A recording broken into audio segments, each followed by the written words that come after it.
vamos a hablar hoy día, nos vamos a dedicar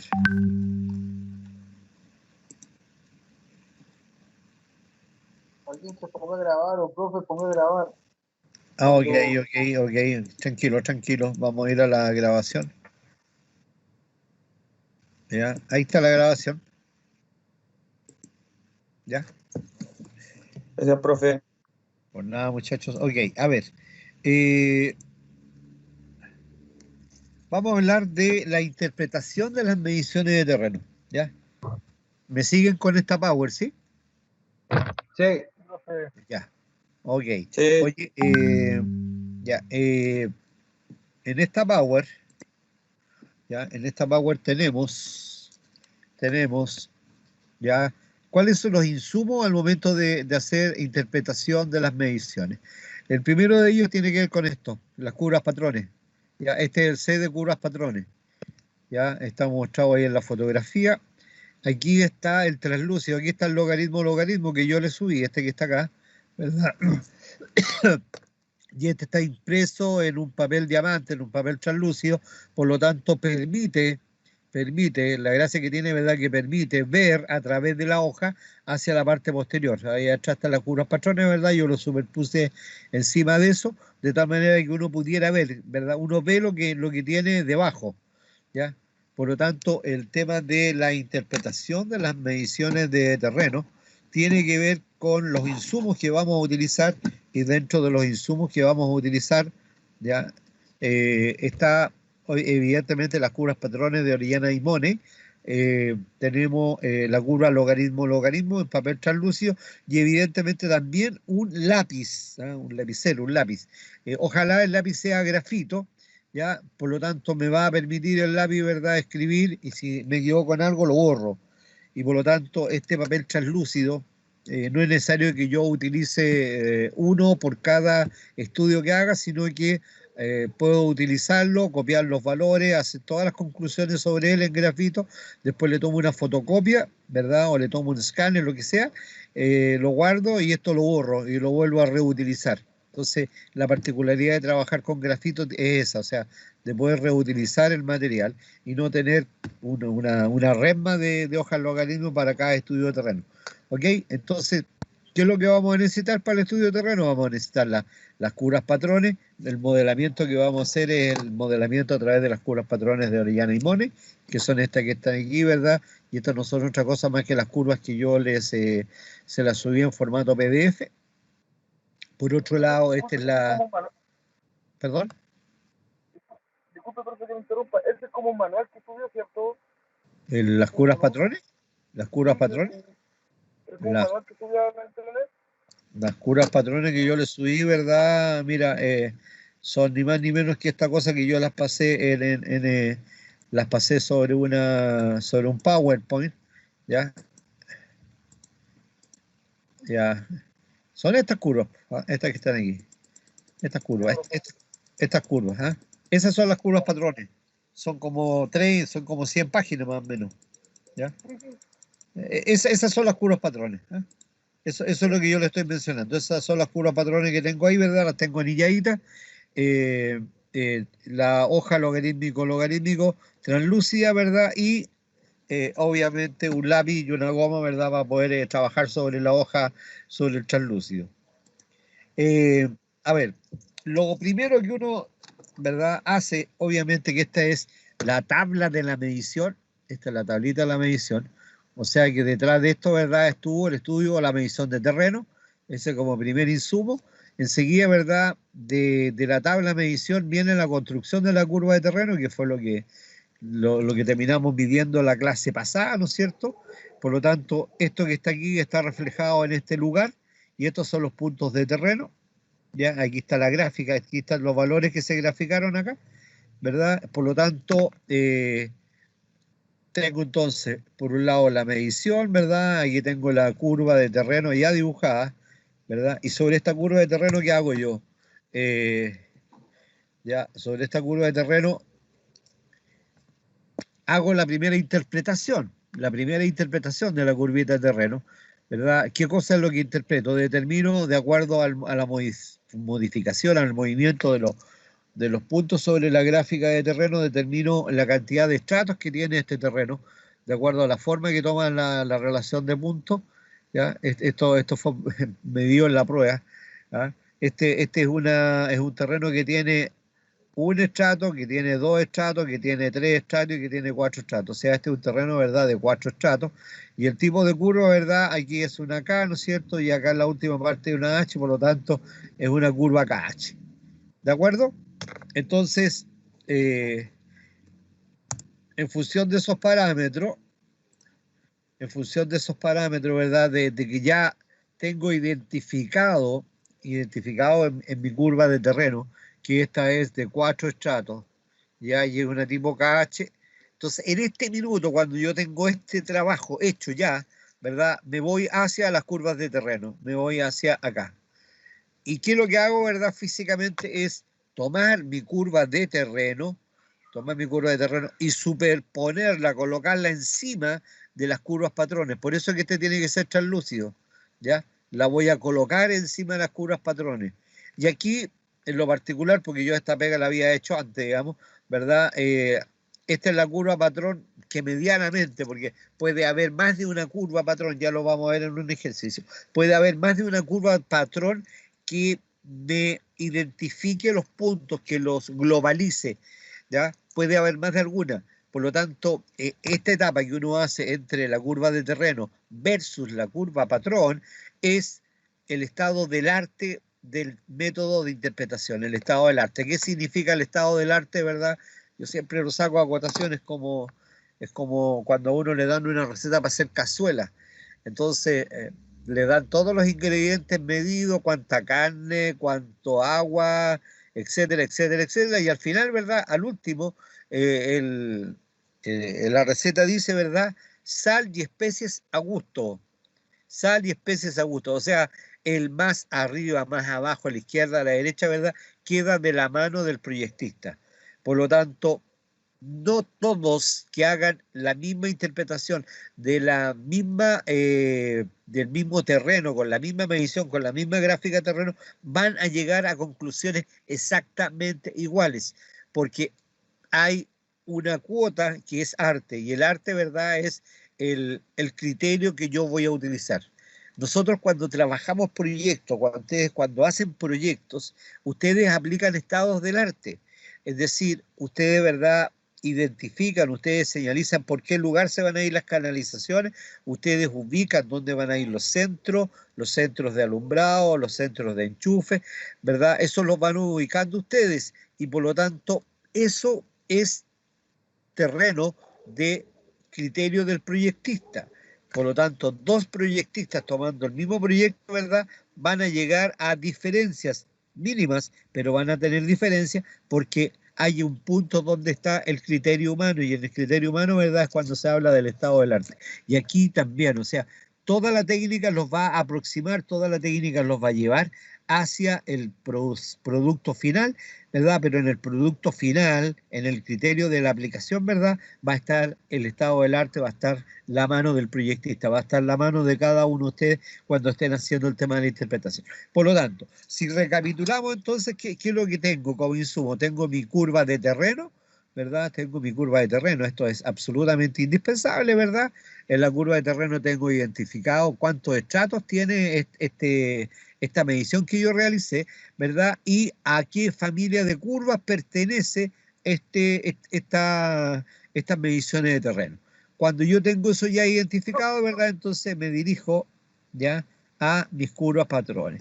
Y me voy a dirigir evidentemente, dime. ¿Cómo yo sé el tipo de curva y eso de LH que está hablando? Eso es lo que no entiendo. ¿Cómo sé yo, cómo elijo el tipo de curva? No cacho esa parte. Ya lo revisaba en su minuto, pues, mijo, si tú lo miráis en la materia, ¿verdad? Nosotros clasificamos los terrenos de acuerdo a las características que tenía la curva. Dijimos que los terrenos se iban a clasificar en 2, 3 o 4 estratos. Si eran de 2 estratos, ¿verdad?, las curvas iban a tener una determinada forma.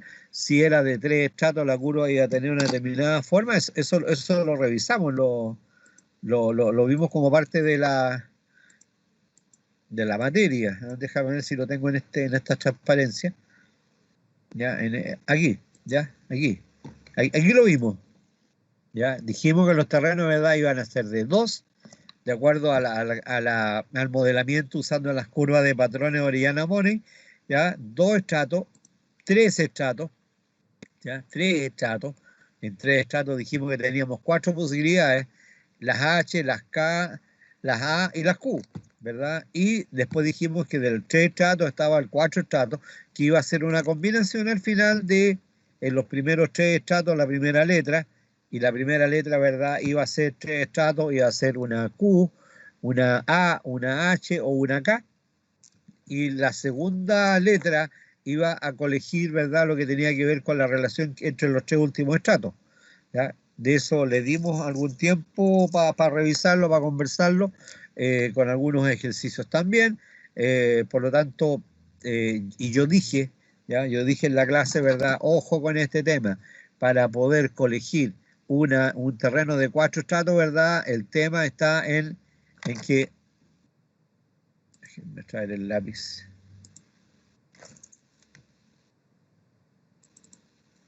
El tema está en,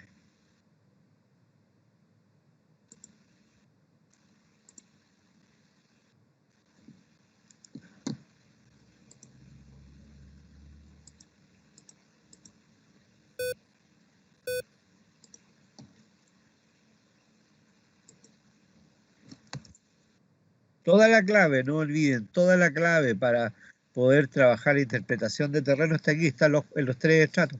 Está en este lugar, está aquí en los 3 estratos. En los 3 estratos yo tengo, ¿verdad?, curvas que son así, curvas que son así, curvas que son así y curvas que son así. Estas son las K, estas son las H, estas son las Q y estas son las A. ¿Ok? Yo les dije, esta es la clave, esta es la clave. En esta clasificación, ¿verdad?, si yo quiero interpretar 4 estratos, yo sé que los 4 estratos, ¿verdad?, son una combinación de 3 estratos, los primeros estratos 1, 2 y 3, y la segunda letra siempre va a identificar al segundo, tercero y cuarto estrato, ¿ya? Como es el caso, como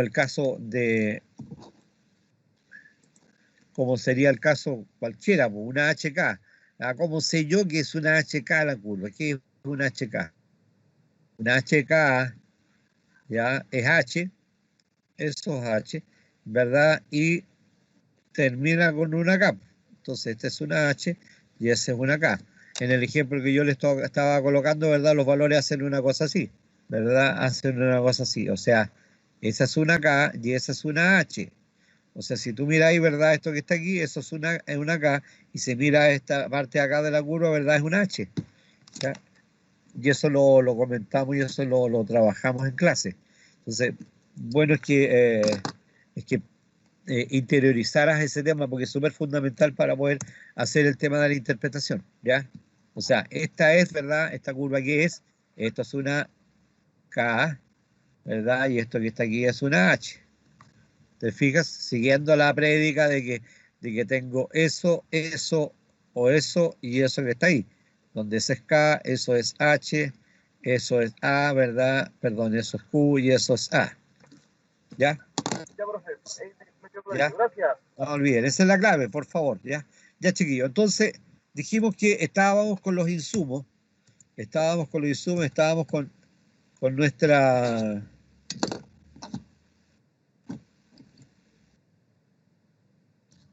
Acá, Hola, profe, buenas tardes. Yo tengo hola, una hola, consulta dime.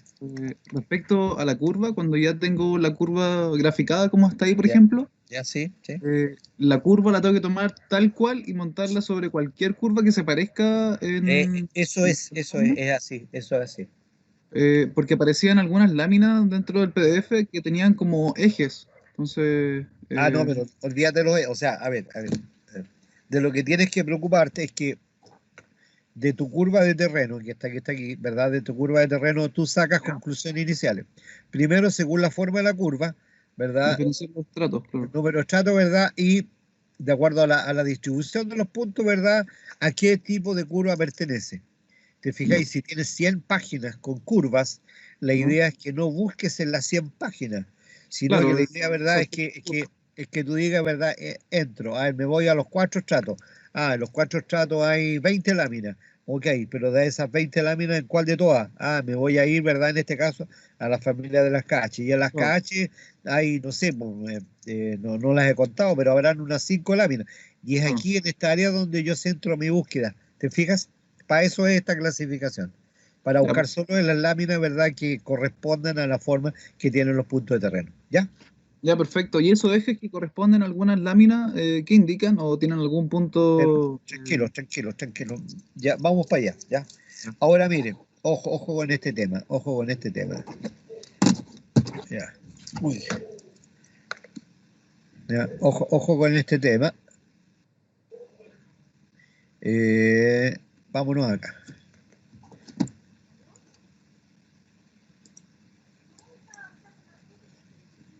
Eh, eh, eh, eh.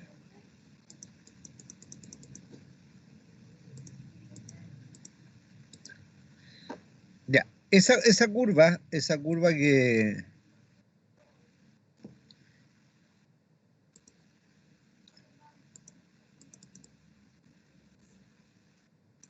Ya, a ver, esa curva que les mostré inicialmente, ya, esta que está acá, esta curva que está aquí, ya, esta es una gráfica de terreno donde ya están graficados los puntos de una medición por el método de Schlumberg, ¿verdad? Y están graficados en este logarítmico, ¿ok? Bueno, esta curvita que tengo acá, ¿verdad? Esta curva que tengo acá, yo la copié, ¿verdad? Y la pegué eh, para poder interpretar lo que uno está haciendo sobre el tema de las curvas patrones. Miren, ya, déjenme checar un poco este tema. Ya, ya. Esta es la curva de terreno, ¿ven? Esta es la curva de terreno, ¿la ven? Se ve, ¿verdad? Sí, profe, se ve. Perfecto, ok, ya, ok. La curva de terreno, ¿verdad? Aquí está translúcida, o sea, es como si esta lámina yo la tuviera, de verdad la tengo superpuesta sobre las curvas patrones. Entonces, ojo de que la medición, la curva de la medición, ¿verdad? Que se realizó aquí, eh, esta curva, ¿no es cierto?, corresponde a una curva de ¿cuántos estratos? Díganme ustedes, ¿cuántos estratos tiene esa? ¿Tiene 3? ¿Tiene 4 estratos? Yo le Tiene veo 3 3. estratos. Tiene 3 estratos, ¿verdad? ¿Por qué? Porque tiene esta forma, un estrato, 2 estratos, ¿verdad? Y aquí se pega una subidita, leve, pero se ve. Por lo tanto, ¿verdad? Describe un pequeño valle ahí. ¿Ah? Por lo tanto, es 3 estratos, ¿ya? Eso es 3 estratos. En estricto son 3 estratos, ¿verdad? Y es una curva tipo, ¿qué tipo es? Tipo H. Perfecto, tipo H. Ok, entonces yo tomo esta curva, yo la tomo, ¿verdad? Obviamente el papel físico, digamos, lo tomo, ¿verdad? Y lo voy a superponer, ¿verdad? Acá, ¿ven? Lo voy a superponer acá, ¿ya? Entonces, en esta superposición, yo voy, ¿se fijan para qué el translúcido? Para poder ver lo que está ahí abajo, ¿ven? Para poder ver lo que está ahí atrás. ¿Y qué es lo que uno hace? Lo que uno hace, ¿verdad? En esta superposición, chiquillos, ¿ya? Es moverse sobre las curvas patrones de la familia H. Eso es lo que estoy haciendo. No me fui ni a las K, ni a las Q, ni a las A, sino que me vine directamente a la familia de las curvas H, ¿ya? Y estoy buscando, ¿ok? La curva que contenga la mayor cantidad de mis puntos, ¿ven? Que contenga la mayor cantidad de puntos. Por ejemplo, esa se parece, en realidad esta es una curva súper amigable la que obtuve, ¿ya? Es súper amigable.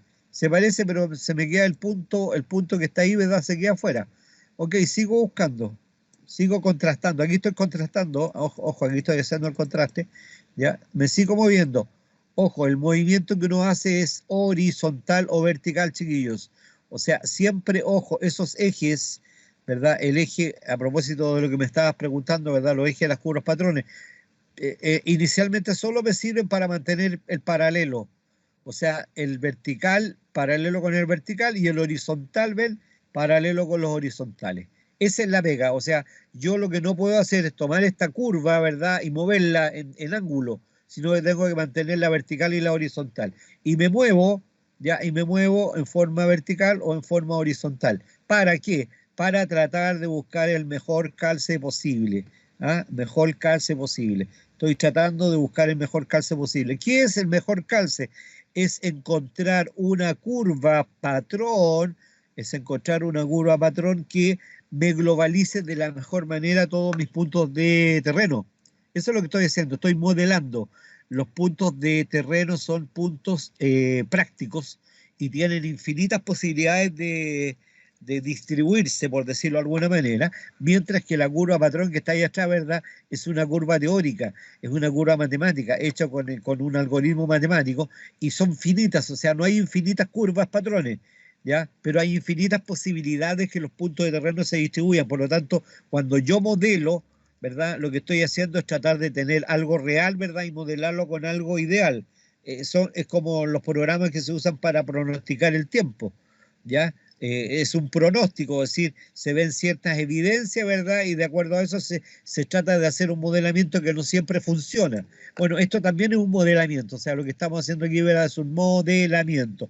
Y este es un modelamiento gráfico. ¿De qué cosa me tengo que preocupar? Miren, chiquillos, observen dónde está la década, miren, ahí está el origen de la década, ¿ya? De la curva patrón, ya ahí está el origen, ¿verdad? Y aquí está la década de la curva patrón y de mi curva de terreno. Ahí le falta pero un pelito ya, para que sean coincidentes. Por eso es que la curva de terreno y la curva patrón, ya, las curvas patrones originales están en una medida de 62,5 milímetros por década. Ahí prácticamente coincide la década, ¿ven? Aproximadamente ahí coincide, o sea, este es un trabajo gráfico que es súper aproximado al que estoy haciendo, ya, lo estoy haciendo con fines didácticos, pero esa es la pega que uno hace, o sea, mi curva de terreno sobre mi curva patrón. ¿Ok? Entonces, ahora, ¿verdad? Voy a tratar de buscar un calce, uno de los tantos calces. O sea, alguien puede decir, ¿sabe que me gusta esa curva? Pero alguien puede decir, ah, pero también me gusta la curva que está ahí arriba. ¿Ya? Esa que está ahí, ¿ven? Entonces, esta curva de verdad, esta distribución de valores de la medición son súper amigables y, y pueden ser interpretados por varios tipos de curvas. Eh, la pregunta es, ¿son todas correctas? ¿Ya? Y la respuesta es sí, sí, sí. Si coinciden, ¿verdad? Si lo globalizan, voy a obtener evidentemente algunas conclusiones distintas, pero lo que estamos haciendo en este tema, chiquillos, lo que estamos haciendo en este tema, ¿verdad? Este es el valor real absoluto, ese es el valor real absoluto, ¿ya? Y esto que está aquí es un espacio-solución. Mi solución yo de verdad no sé cuándo voy a apuntarle a este punto que es el valor absoluto, pero mi solución va a estar por aquí, o va a estar por acá, o va a estar por acá, o va a estar por acá, o acá, o acá. Ya, ese es el espacio-solución, o sea, la técnica, toda la que estamos trabajando, ¿verdad? Me permite estar en un margen de error controlado, o más a la izquierda o más a la derecha respecto al valor absoluto, al valor real, que yo no lo conozco, ¿ya? A lo mejor en mi interpretación llegué al valor exacto, perfecto, pero no lo sé, no lo voy a saber, ¿ya? Entonces, lo que me da la metodología es un espacio-solución. Por eso es que, ¿verdad? Van a haber más de una curva, chiquillos, va a haber más de una curva que me pueda interpretar mis puntos de terreno, ¿ya? Entonces, supongamos de que yo en esta interpretación ya tengo hartas curvas, o sea, esta es la H9, ya, veamos otra curva. Profe, Dime, disculpe, una dime, preguntita. Ahí dime, la curva, por ejemplo, ahí dice H12. La sí, curva H12 me comprende todas esas líneas, todas.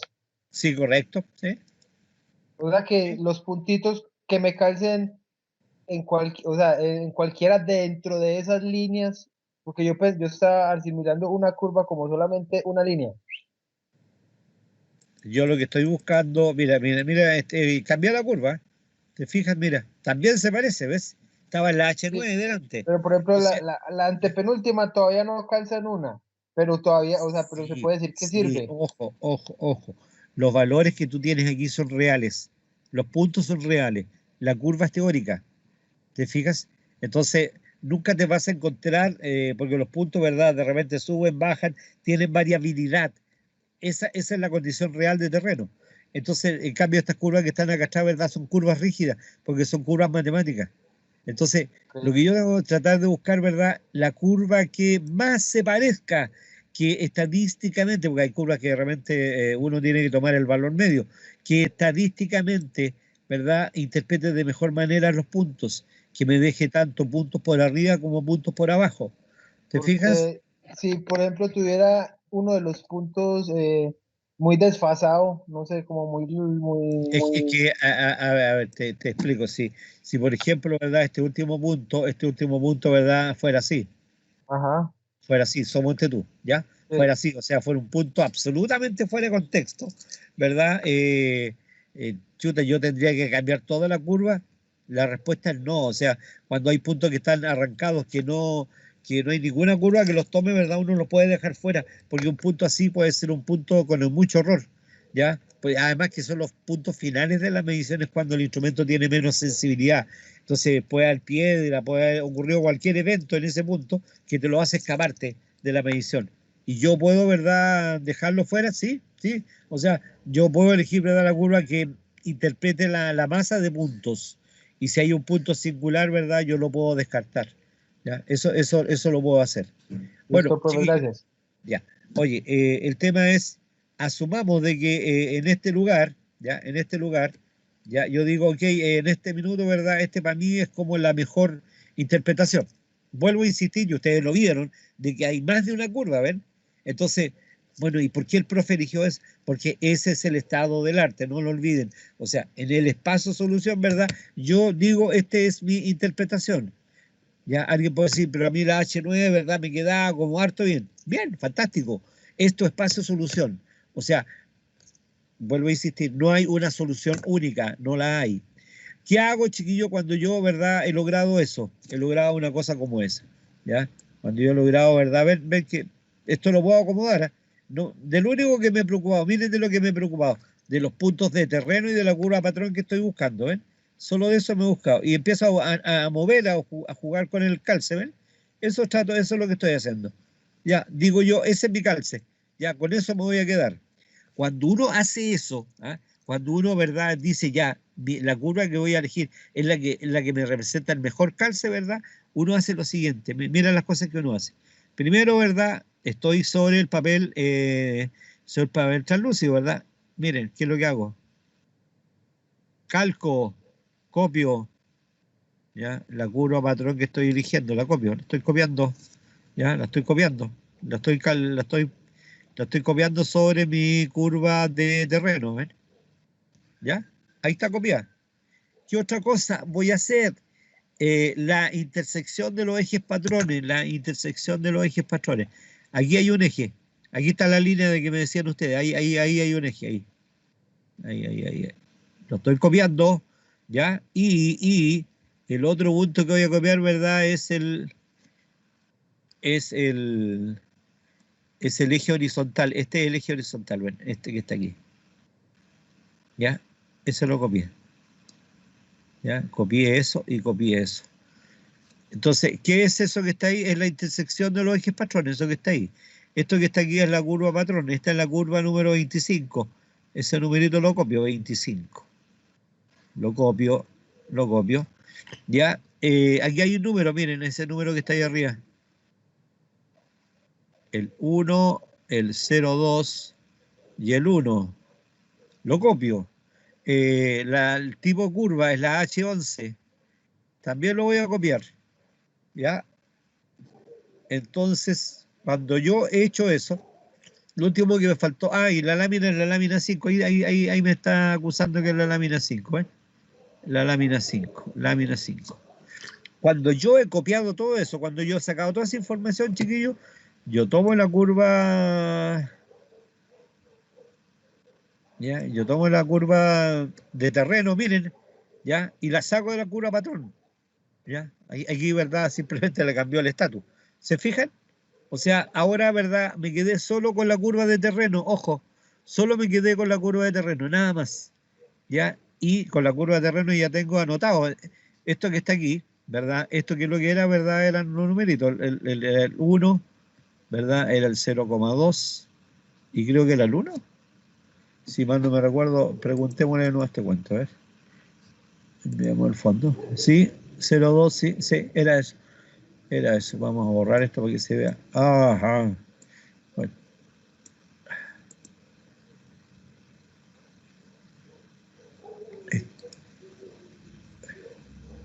Ya, entonces vamos a traer al frente. Entonces,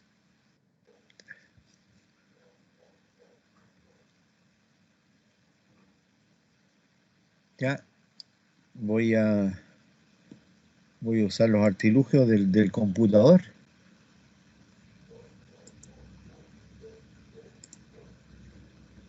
Ujujuju.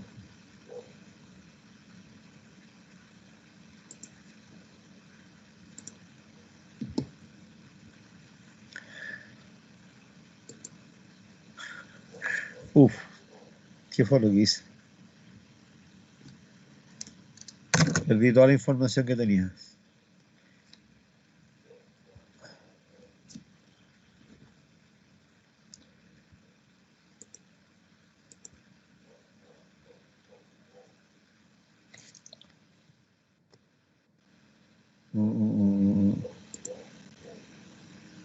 Ahí me la devolvió.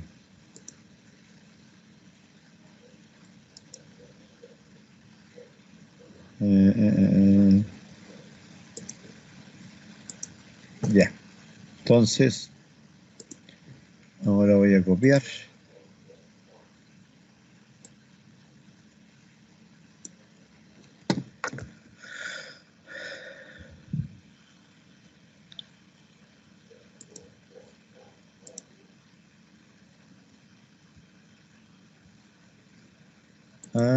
Este canalla no copia el...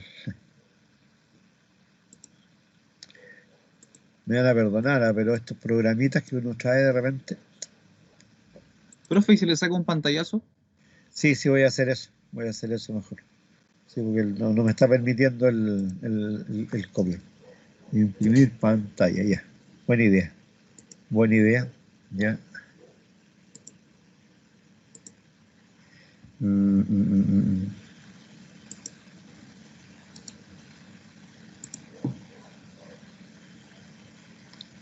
¿Qué es este canalla? Ah.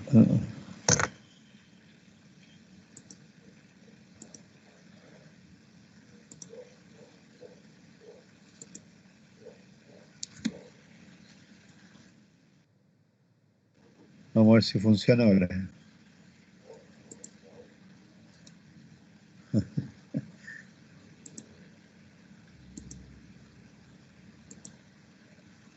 Ahí está. Buen dato. Ya. Bórralo ahí. Ya, chiquillo. Aquí tenemos, ¿verdad? Nuestro contraste. ¿Ah? Aquí tenemos el contraste realizado. ¿Ya? Aquí están los puntos de terreno, ¿verdad? Aquí está la curva patrón elegida. Aquí está la intersección de los ejes patrones, ¿verdad? Y esto que está acá arriba, ¿verdad? Lo vamos a denominar, lo vamos a llamar, eso que se va a llamar o se denomina, ¿ya? La razón de resistividad. Vamos a eliminar a este amigo que ahora me está molestando. Y vamos a trabajar. Entonces voy a trabajar con esto.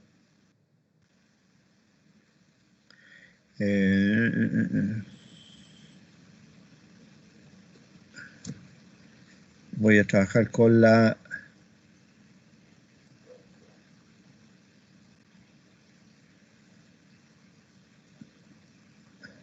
Entonces, esto que está aquí.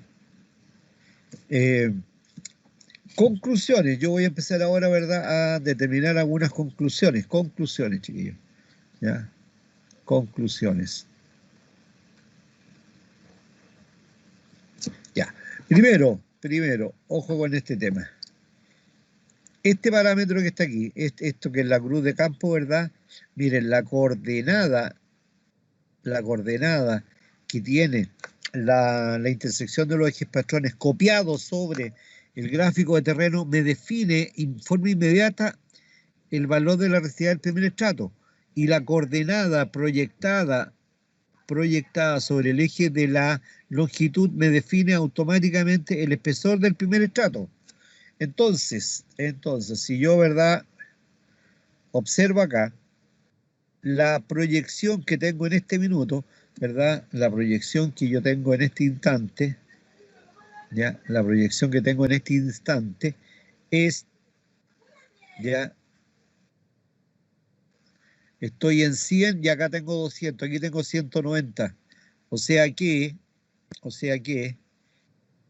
mi valor, ¿verdad? La resistividad, chiquillos, ese lápiz no me acompaña mucho. La resistividad del primer estrato, de acuerdo a eso, dice que es 190. O sea que la resistividad del primer estrato sería 190 ohm por metro. Eso me está diciendo eso, esa coordenada que está aquí. ¿Ya? Mientras que la coordenada sobre el eje de la longitud, ¿ya? La posición de la flecha, me está diciendo que acá tengo 0.1, aquí tengo 0.2, 0.3, 0.4, tengo aproximadamente 0.43. Ya no olviden que el 0.1 está acá está el 0.2, aquí está el 0.3, aquí está el 0.4. Y tengo el 4 más 3 líneas aproximadamente, o sea que el espesor, chiquillos, del primer estrato sería 0,43 metros. Ojo con eso, súper relevante. O sea, esto que está aquí, ya, esto que está aquí, que la vamos a llamar cruz de campo, esa es la cruz de campo. Es decir, la cruz de campo me va a definir automáticamente dos parámetros, el ROSU1 y el E1. ¿Ya? Entonces es súper relevante, súper importante la cruz de campo. Y la cruz de campo no son otra cosa más que la intersección de los ejes patrones copiados sobre mi gráfica de terreno. ¿Ya? Por lo tanto, ya tengo en este minuto, ¿verdad?, dos parámetros del estudio de terreno listo. ¿Ya? Tengo dos parámetros de mi estudio de terreno listo. Tengo el valor, ya tengo el valor de la resistividad del primer estrato y tengo el espesor del primer estrato. Ahora me falta, ¿qué cosa? Me falta determinar, ¿verdad?, cuáles son los valores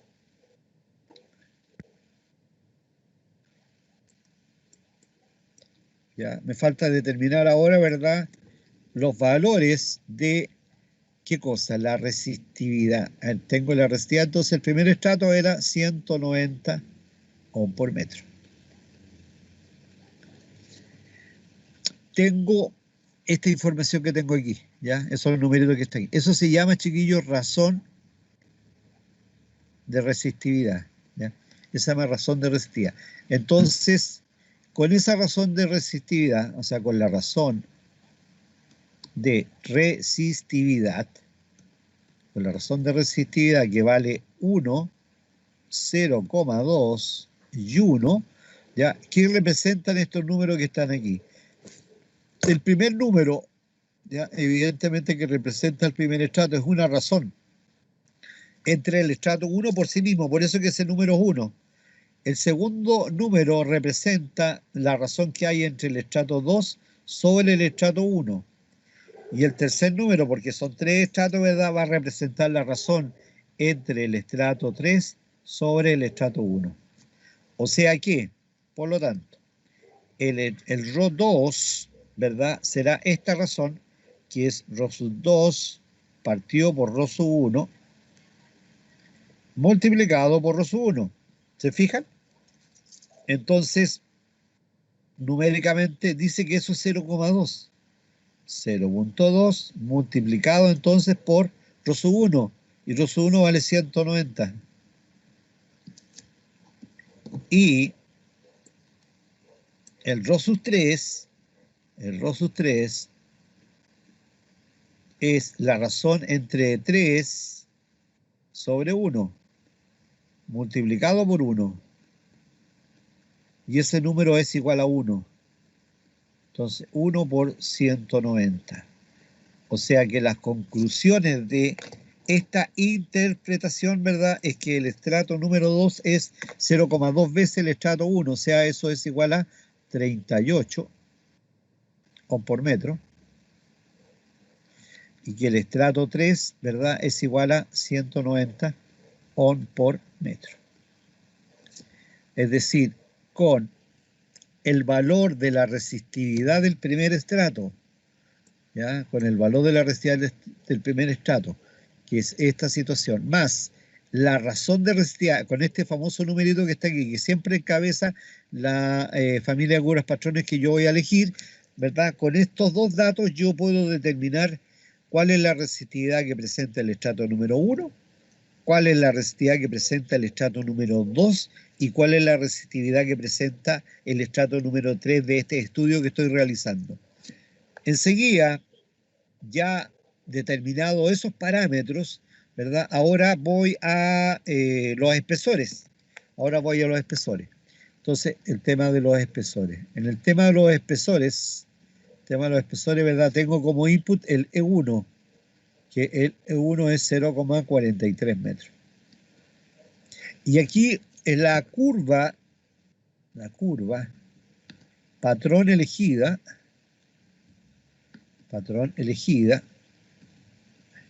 ¿ya? Tiene un número o una letra, número en la letra. En este caso particular, ¿ya? En el ejemplo, tiene un número. ¿Ya? ¿Se acuerdan cuál es el número, no? ¿Se acuerdan cuál es el número, no? ¿Lo ven o no? El 25, perfecto. Tiene un número que es 25. ¿Ya? El 25. O sea, eso quiere decir, chiquillos, que ese número, ¿verdad? No es ni más ni menos que la razón de espesor de 2 sobre 1. Eso es. Por lo tanto, el E2 sería esa razón E2 sobre E1 multiplicado por E1. Como el número es 25, ¿no es cierto? Lo multiplico por 0,43. Y aquí necesito que me ayuden, ¿verdad? ¿Cuánto da ese resultado?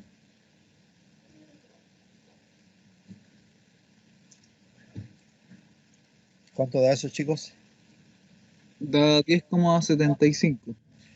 10,75. ¿Ya? Metros. ¿Ya? Metros. Y finalmente el E3. ¿Cuál será el espesor del E3, chicos? ¿Qué espesor tendrá el último estrato del terreno? No olviden, estamos hablando de un terreno que tiene 3 estratos, donde el estrato 1 mide 0,43, el estrato número 2 mide 10,75 y el estrato número 3, ¿de cuánto será?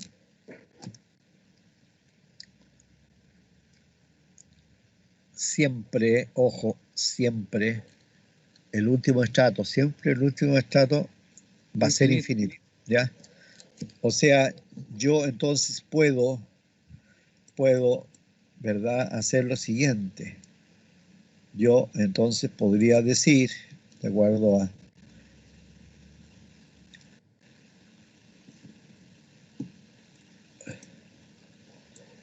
yo puedo decir en esta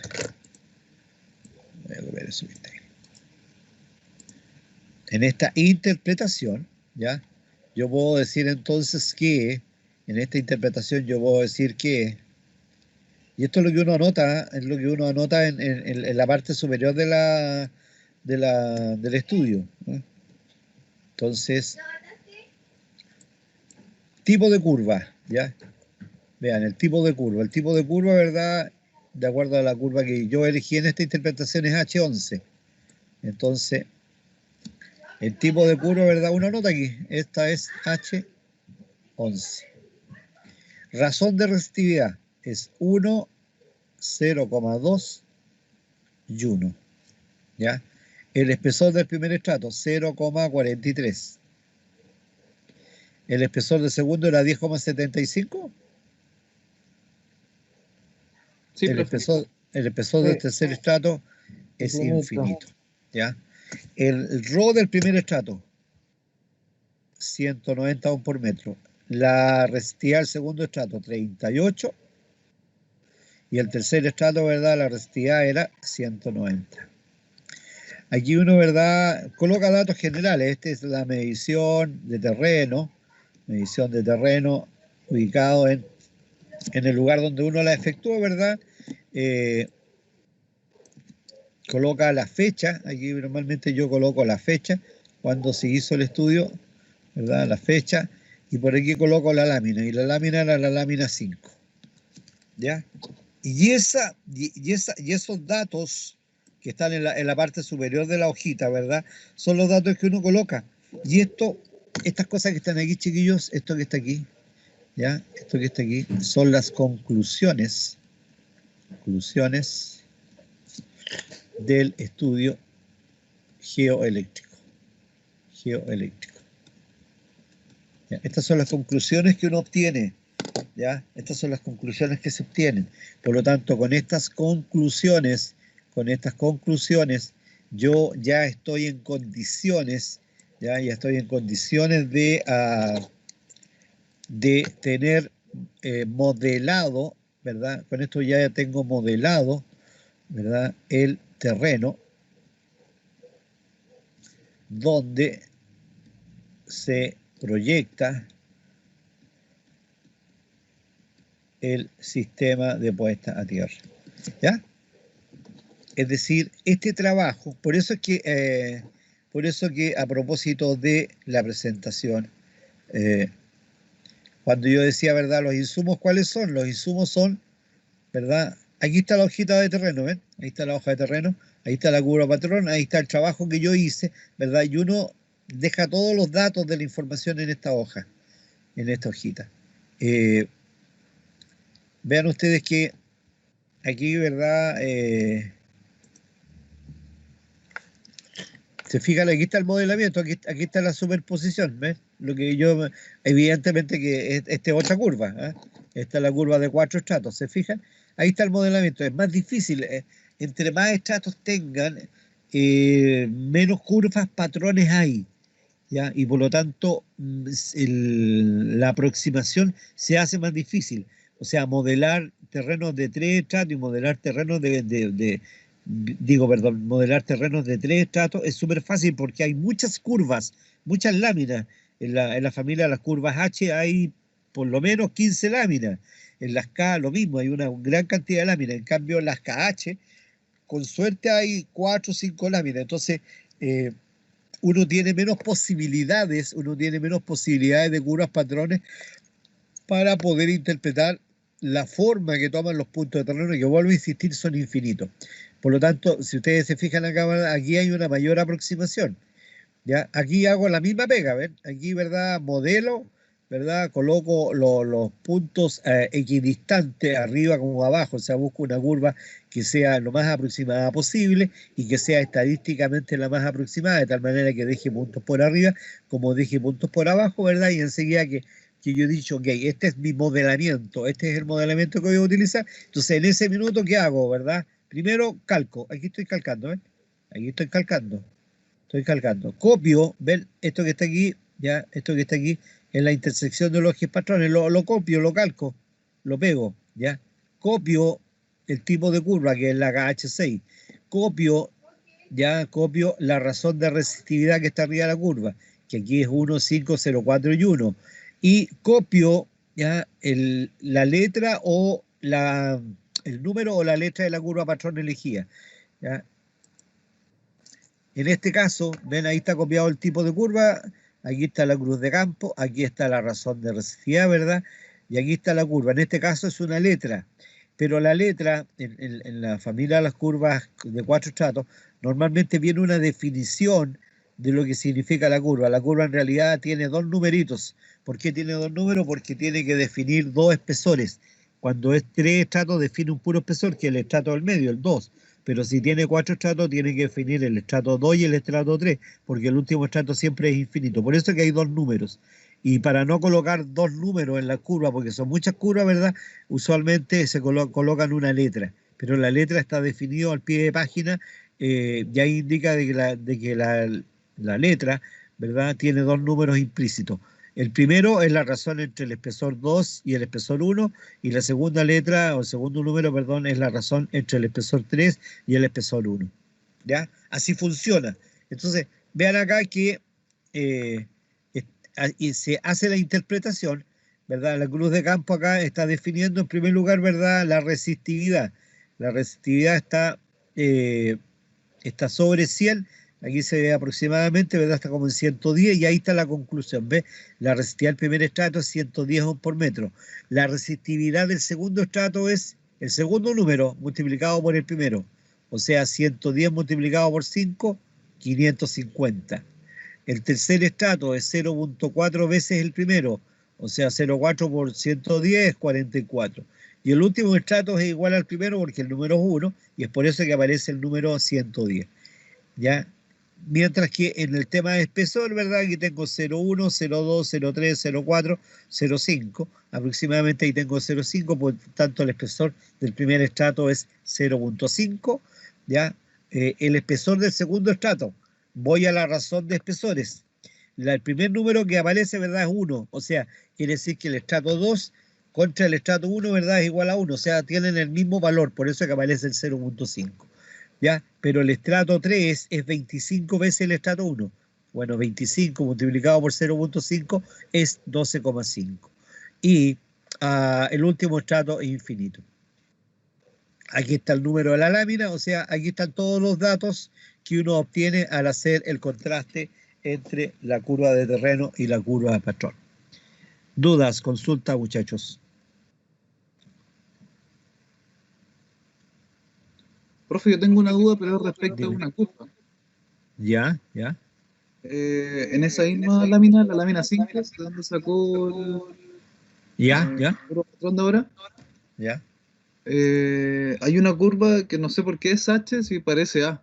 Creo que está abajo de en esa misma PPT. Aquí. Sí. ¿A esa te refieres tú? No, justo en la de arriba, ¿dónde está? Creo que es la H12.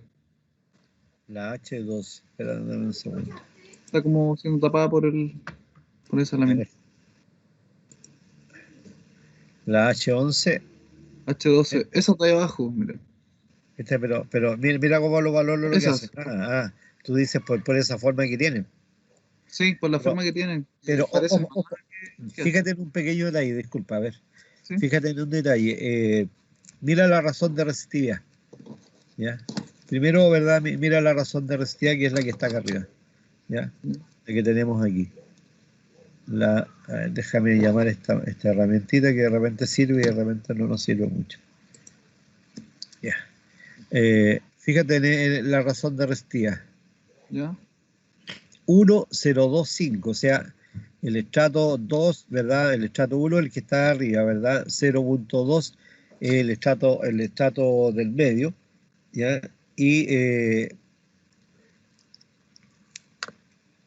esto que está aquí está diciendo que el estrato 2, es 0 veces el estrato 1, o sea, esto prácticamente es una curva de 2 estratos, ¿ya? Esta curva que está aquí, ¿ya? Esta curva que está aquí, ¿verdad? Dice que es 0,1, o sea, ¿qué está diciendo? Está diciendo que el estrato 2 es 0,1 vez el estrato 1, o sea, si el estrato 1 es de 1 metro, quiere decir que el estrato 2 tiene apenas 10 centímetros, ¿te fijáis? Entonces, ¿qué es lo que quiero decir con esto? ¿Ya? O sea, la razón de resistividad, no olvides que este es 1, ¿verdad? Esto está indicando las veces del 2 y esto está indicando las veces del 3. Entonces, la importancia del estrato no está en función de esto, ¿ya? O sea, aquí suponte tú que el estrato 1 es 100, supongamos. El estrato 2 sería 20, ¿verdad? Y el estrato 3 sería 500, ¿ok? Ya, Entonces, sí. fíjate en este detalle. 100, 220 y 500. Este estrato, ¿verdad? Si la razón de los espesores, si el estrato, ¿verdad? Tú tenías el estrato 1, tienes el estrato 2 y el estrato 3. Ok, aquí el 1, aquí el 2, ¿verdad? Y aquí el 3. No olvides que la importancia del estrato que está acá al medio va a depender de cuánto aparezca en el terreno.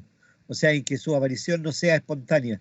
Aquí no hay, simplemente no hay. O sea, aquí entonces, te fijas que aquí me salto el estrato 2, aquí Claro. derechamente voy del estrato 1 al estrato 3, el estrato 3 de 500, o sea, voy de un estrato inferior a uno mayor, ¿ves? Después ya empieza a aparecer a un décimo el estrato 1, o sea, empieza a aparecer un estrato que tiene menor resistividad al estrato 1, ¿verdad? Pero que tiene una importancia desde el punto de vista del espesor apenas de un 10 centímetros, después, ¿verdad? Tiene, ¿verdad? El doble, después tiene el triple. O sea, fíjate que en función de que el estrato de menor resistividad va ganando razón, ¿verdad? Fíjate, mira lo que va haciendo la curva, ¿viste? O sea, al principio la curva prácticamente se da derecho a arriba. Después, ¿verdad? Empieza a aparecer el estrato 2, empieza a aparecer el estrato 2. Aquí ya se manifestó, pues aquí ya hizo bajar la curva por abajo, ¿ves? ¿Ya? Claro. O sea que eso tiene que ver, o sea, no solo en la situación de la razón de resistividad, sino que también tiene que ver con esto. Por eso que si tú te fijas, mira la curva 25, mira cómo se pronuncia, ¿verdad? Estas curvas no olvides que son curvas matemáticas, ¿ya? Es como empezando, es como cuando empieza una onda. Una onda empieza chica y se va volviendo grande, ¿no? Eh, Está en función, niños, está en función de la importancia que tiene el espesor del estrato del que estamos hablando. Básicamente eso, ¿ya? Básicamente ese tema.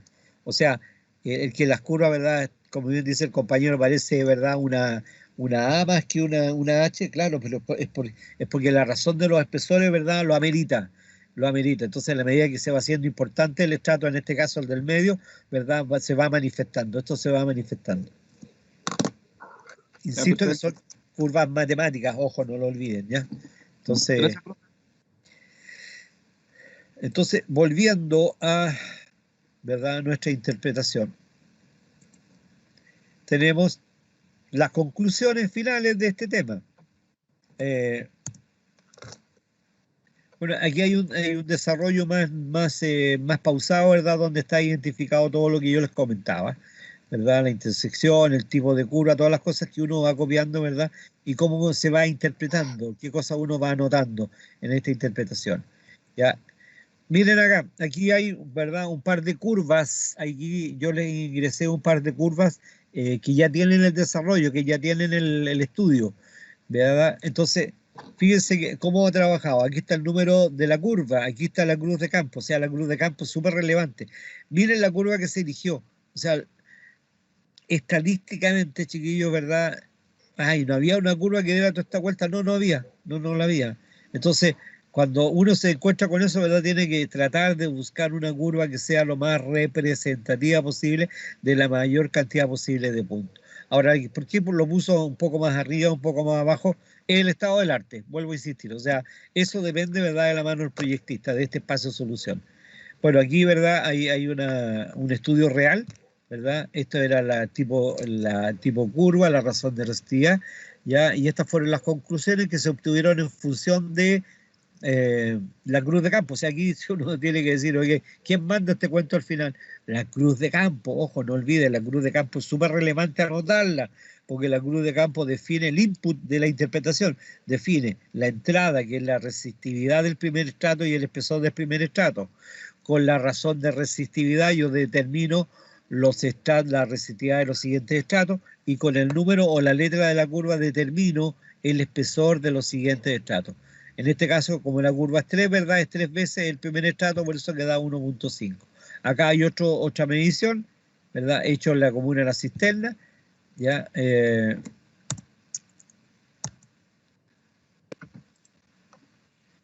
Aquí hay una medición, ¿verdad?, súper artesanal, pero esta es una medición hecha en Rancagua. En Rancagua, en una minera, que es la minera Valle Central, ¿verdad? Vean ustedes que esta también es una KH, ¿ven? Es una KH. Suave, pero una KH.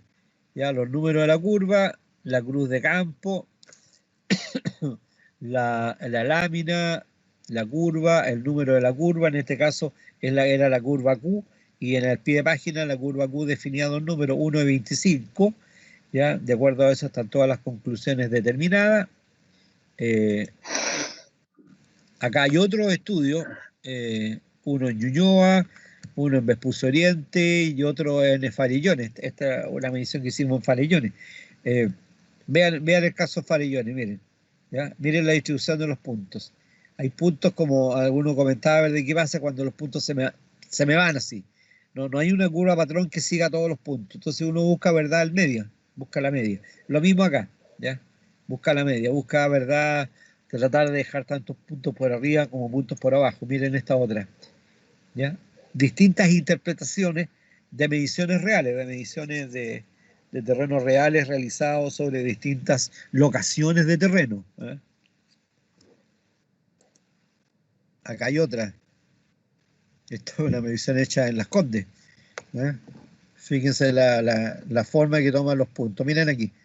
¿Ya? Aquí hay puntos abajo, puntos arriba, puntos abajo. Eh, Uno busca la tendencia. ¿Ya? Busca la curva patrón que lleve a la tendencia. ¿Ya? Es imposible encontrarse con el curva patrón que haga todo esto, que haga eso, suba, baje. No, no las hay. ¿Ah?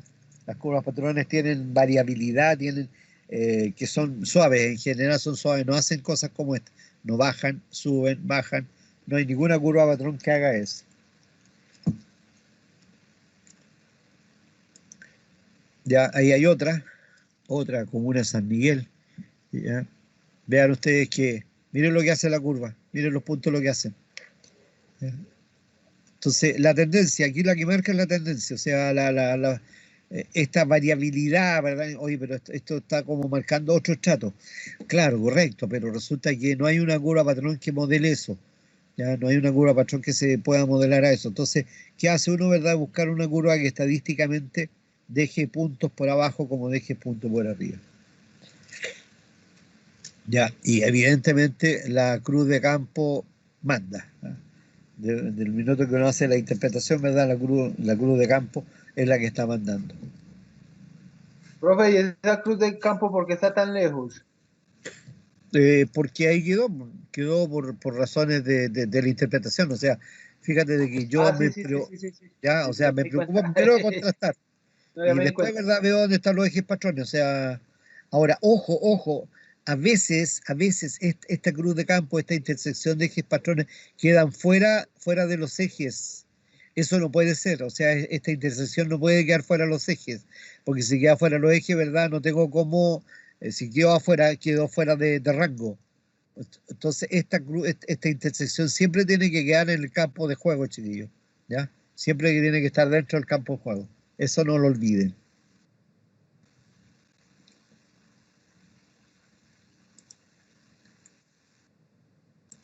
Consultas, dudas, está en el apunte, ya está el apunte, yo le subí el apunte. Desgraciadamente, pucha, una de las inconveniencias que tenemos con este tema de la virtualidad es que no tenemos la posibilidad, porque normalmente esto de la interpretación, esto hay que hacerlo, chiquillos, o sea, hay que tener el sensibilizado, hay que dibujar la curva de terreno sobre el sensibilizado, ¿verdad? Hay que ir a las curvas patrones y hay que superponer, hay que hacer esa pega la tienen que hacer, ¿ya? Eso desgraciadamente la virtualidad no los permite. Eh, eh, yo esa hojita que les estaba mostrando aquí, ¿ya? Esta hoja que está acá, ¿ya? Esa hoja que está aquí. Pero eso lo podemos hacer con las que ya hicimos en un programa. Pues, o sea, uno tiene la curva y la pega, o sea, lo que tendría que conseguir en uno las Ah, otras. si si tú escaláis las curvas patrones, ¿verdad? Y Sí, las porque yo pones tengo, la o sea, misma escala con la curva de terreno, sí se puede hacer. O sea, yo este por ejemplo modelamiento tengo que yo le estaba mostrando es una alternativa. Sí. yo me conseguí el archivo, o sea, no me conseguí, sino que lo logré poner El AutoCAD. no, es que en AutoCAD a mí no me servía porque, no sé, para mí es Ya. más fácil de manipularlo como en Illustrator o en Corel o una cosa así. Ah, Entonces ya, yo ya. lo Ya. pude, o sea, no sé, Sí, igual bien, bien. Sí, se puede sí, aplicar así tal cual porque queda transparente la hoja y todo. Entonces, perfecto. Oye, mira, el método que utilices, ¿verdad? Bienvenido sea. ¿Ya? O sea, y soy un convencido. De hecho, vean ustedes que, ¿verdad? Yo tomé las curvas patrones y las imprimí en el PowerPoint, ¿verdad? La hoja de terreno la pasé sobre un Paint, en un Paint, ¿verdad? Y después la copié del Paint y la pegué sobre el PowerPoint para poder hacer el contraste, ¿ya? Evidentemente que no es lo que yo uso, como yo tengo la hoja transparente, pero si el programa te lo permite y manejar la escala, bienvenido sea, sí, dale. Dale, de todas maneras, ya.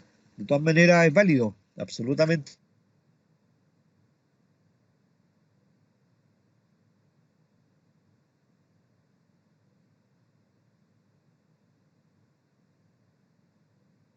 No, profe, pero de todos modos, me gustaría ir a medir. Me Y el gustaría.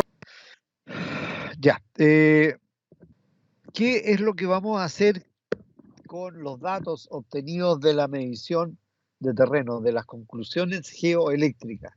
Vamos a entrar a buscar un valor que sea equivalente, ¿ya? Que sea equivalente a la situación de de la resistividad de todos los estratos que están en el terreno.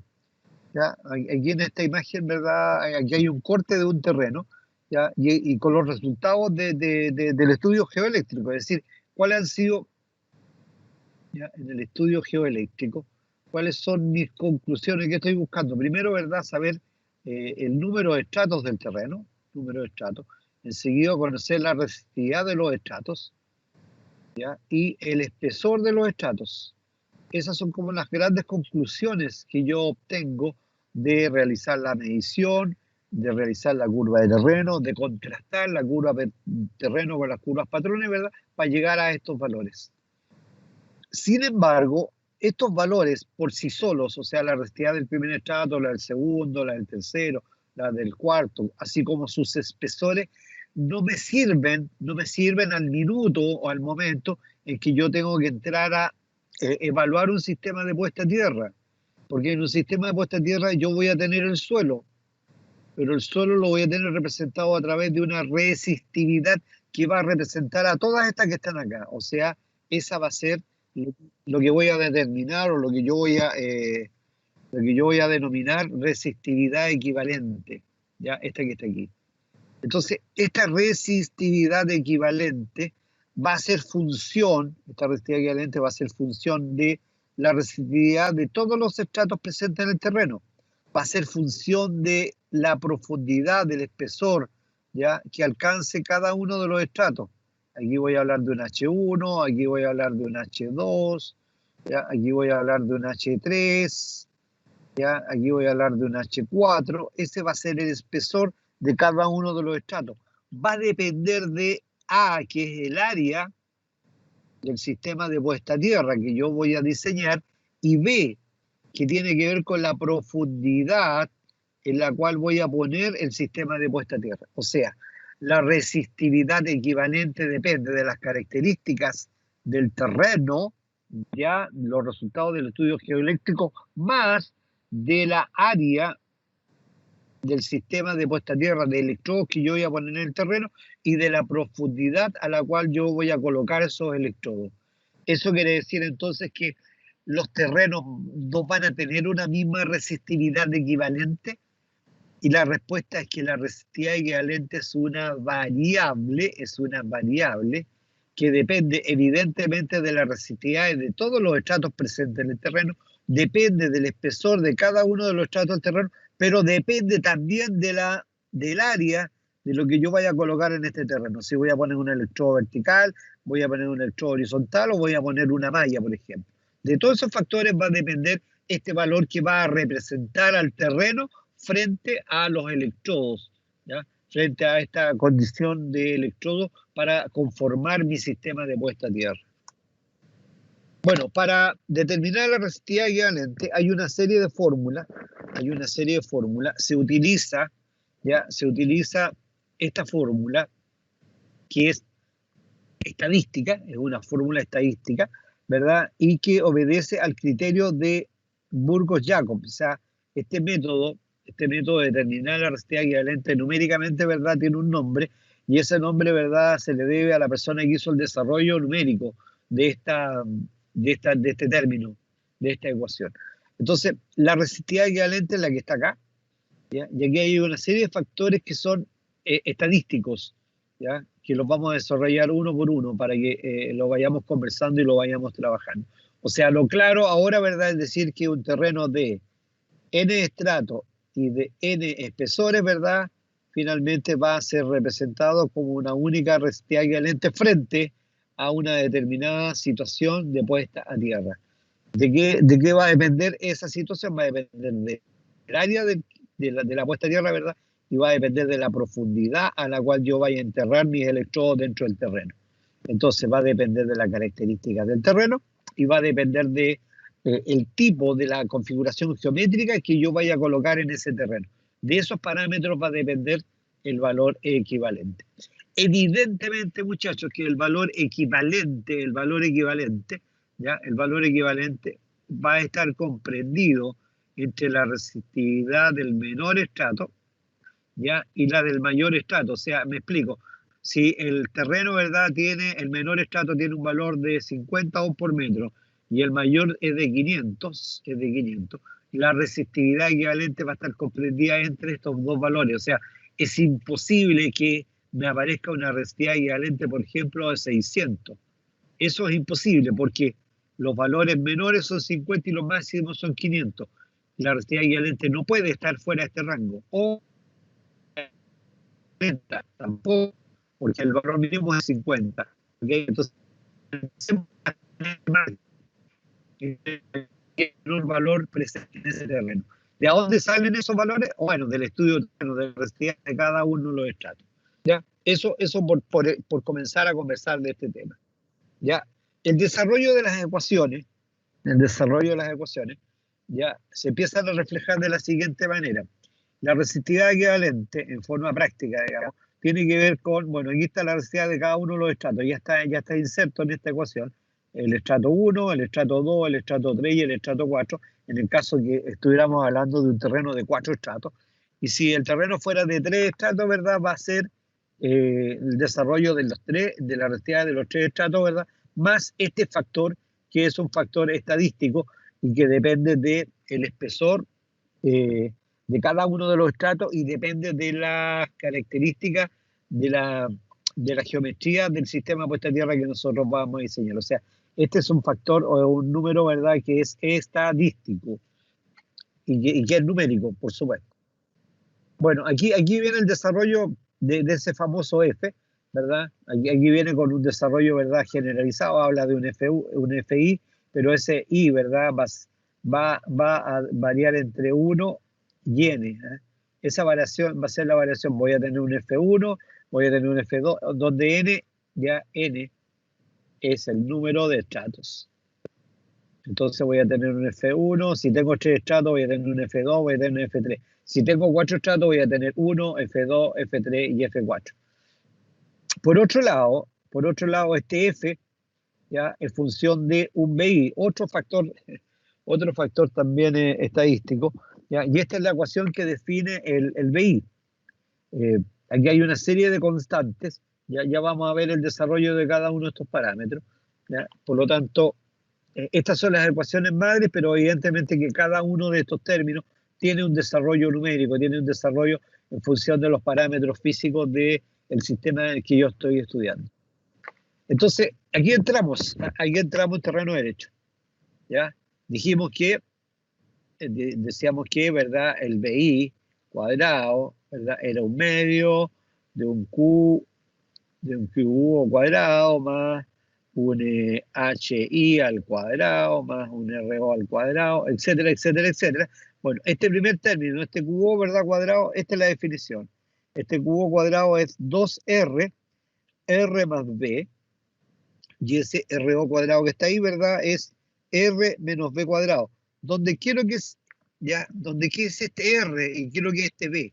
R, ya, es el radio medio de la malla, ¿eh? Ese es R. Y B es la profundidad, ¿ya?, del sistema de puesta a tierra. O sea, entonces ya esta constante que es el cubo cuadrado y esta constante que es el RO cuadrado dependen fundamentalmente de las características del sistema de puesta a tierra que yo voy a construir. Dependen de R. ¿Qué es R? R es el radio medio de la malla y B es la profundidad de enterramiento de esta malla en ese terreno. Entonces, esto se adelanta mucho a la materia. Ya, bueno, entonces, noten ustedes que cuando hablo de este R que está aquí, ese R, el radio medio, cuando hablo radio medio de la malla, las mallas de tierra en general son así, son rectangulares, ¿verdad? O son rectangulares. Bueno, este lado L y el A, el área va a ser L por A, ¿ya? El largo por el ancho. Esa va a ser el área de mi sistema de puesta a tierra. Bueno, lo que se hace es construir una circunferencia con un área, ¿verdad? Equivalente acá. O sea, esa área, ¿verdad? Va a ser esta misma área que está acá. O sea, yo genero, ¿verdad? Una circunferencia que tiene la misma área de mi malla. Y por lo tanto, a esta circunferencia yo le calculo el radio, ese radio. Entonces, tomo esta misma área, supongamos que esta área son 40 metros cuadrados, supongamos 40 metros cuadrados. Bueno, yo digo, ok, tengo una circunferencia de 40 metros cuadrados. Y por lo tanto, ¿cuánto vale el radio? ¿Ya? El radio es, por fórmula, ¿verdad? La superficie o el área de la malla, en este caso, ¿verdad? Que es equivalente a mi circunferencia partido por pi bajo raíz. Entonces, es determinar el radio de una circunferencia, donde el área de esa circunferencia, ¿verdad? Es el área de mi sistema de puesta a tierra. En este caso, de un reticulado, de un área cerrada, como sería una malla de tierra. Y B, ¿verdad? ¿Qué es lo que es B? B, simplemente la malla yo la voy a enterrar a una determinada profundidad. ¿Ya? Eso es B, es la profundidad a la cual yo voy a instalar la malla. Usualmente los sistemas de puesta a tierra se entierran a 0.60 metros. ¿Ya? Eso es el B. Por lo tanto, lo que viene a continuación es un ejercicio, ¿ya? Donde se dice, miren, tengo la siguiente configuración de puesta a tierra. ¿Ya? Tengo la siguiente configuración de puesta a tierra.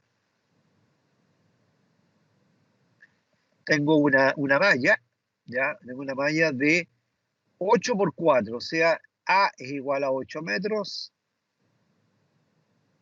y B es igual a 4 metros. ¿Ok? Y por lo tanto, ¿verdad? Determine cuánto es el ROSUE, o sea, calcular el ROSUE. Entonces, yo lo primero que tengo que decir acá, voy a calcular las constantes, o sea, voy a hacer el cálculo de constantes. Cálculo de constantes. ¿Cuáles son las constantes? El cubo cuadrado y el RO cuadrado. Entonces, yo sé que el cubo cuadrado es igual a 2R, R más B. ¿Ya? ¿Y qué es lo que es R? R es igual a la superficie de la malla, ¿ya? Que es el área, ¿no es cierto?, esta circunferencia bajo pi en raíz. Y B es la profundidad de enterramiento. Y en este caso, ¿verdad? Me está diciendo que el B es 0.6. O sea, esta malla está enterrada, eso no son milímetros, son metros. Está enterrada a 0.6 metros. Por lo tanto, si yo quiero calcular el Q, ¿verdad? Lo primero que hacer, voy a determinar el R. Entonces, ¿se fijan? Yo tengo que la superficie de la malla, ¿verdad? La superficie de la malla es A por B, o sea, es el largo por el ancho. El largo es 8 metros, el ancho es 4, por lo tanto el área es 32 metros cuadrados. El radio medio sería esa área, 32 bajo pi, o sea, es 3,19. Por lo tanto, ¿verdad? Al calcular el RO,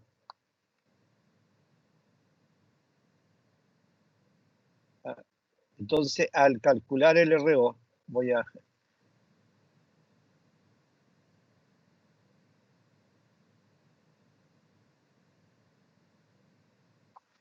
entonces, al calcular, ¿verdad?, las constantes, el cubo cuadrado y el RO cuadrado, el RO cuadrado es R cuadrado menos B cuadrado. Este es el radio medio, que es 3.19, ¿verdad? Al cuadrado, menos B, que es, ¿no es cierto?, la profundidad de enterramiento de la malla, al cuadrado. O sea, que la primera constante me dio 9,81. ¿Ya? Y por ende, el Q cuadrado, ¿verdad? O el cubo cuadrado es 2R, R más B. 2 por el radio medio, que es 319, por 3.19 más 0.6, o sea, 24,18.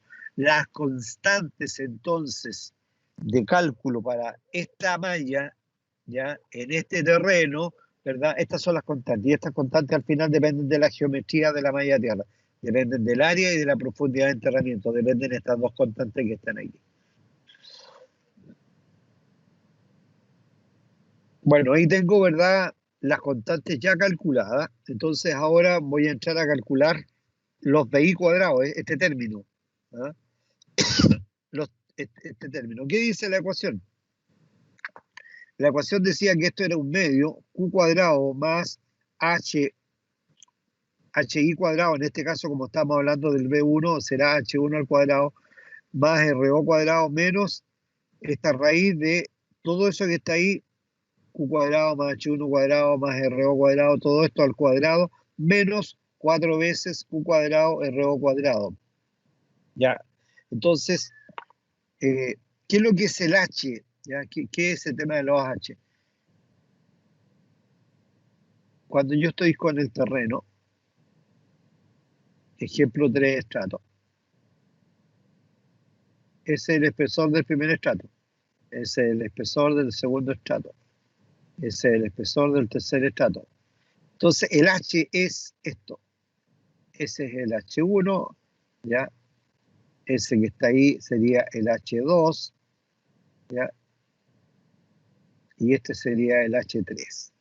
O sea, el H viene a representar la profundidad que alcanza el estrato. El H1, obviamente que es igual al E1 porque es la profundidad que alcanza el estrato 1. Pero el H2 es la profundidad que alcanza el estrato 2 desde la superficie. Y eso va a ser E1 más E2.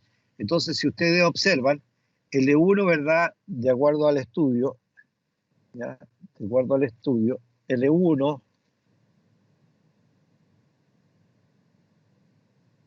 ¿ya? Aquí está el E1, es 0,18, el E2 es 4,5, ¿ya? Entonces, el E1 era 0,18, el E2 era 4,5. Por ende, ¿ya? Por ende, el primer H, que es este que está aquí, ¿verdad? Va a ser igual al E1. El H2, ven que es la suma del primero más el segundo, 0,18 más 4,5, 4,68. Y en el caso del H3, el tercer estrato, ¿verdad? El E3 es infinito. Por lo tanto, evidentemente, la suma del último estrato, ¿verdad? Se va a ir a infinito.